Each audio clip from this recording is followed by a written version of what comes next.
Hello mga kaswising! Welcome to AG Store! Ako pala si Joanne. At ako naman si Ernie. I-share namin sa inyo ang tips kung paano namin na-achieve ang grocery success bilang mag-asawa. Dapat, pag-aralang mabuti ang negosyo na papasukin mo. Nagpapasalamat kami dahil nagkaroon kami ng exposure sa grocery business sa dati naming trabaho. Mahigit 8 years na rin kami doon. At doon na rin nagsimula ang aming life story.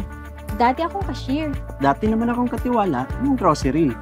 Di nga namin nakalain na magkatuluyan kami. Para kaming aso't pusa.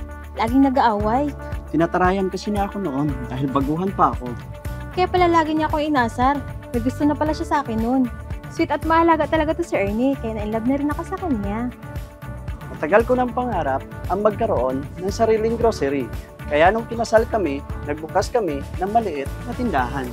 Kaya sa mga couples na kagaya namin, dapat suportado nyo ang pangarap ng isa't isa. Mahirap man sa umpisa, pero sinisigurado kong worth it naman. Nagsimula kami sa maliit na sari-sari store. At dahil sa teamwork naming mag-asawa, isa na itong mini grocery ngayon. Maigi rin na may masahan kayong supplier kagaya ni Soysing. Dahil nasa kanila na ang mga items na kailangan namin, hindi na kami umu-order sa iba't ibang supplier. Dahil dyan, tipid na sa oras, kaya pwede kaming magsalitan sa pag-alaga kay baby. Kaya kung may pangarap kayo, magpursige para maabot ito. Happy Love Month mga kaswising!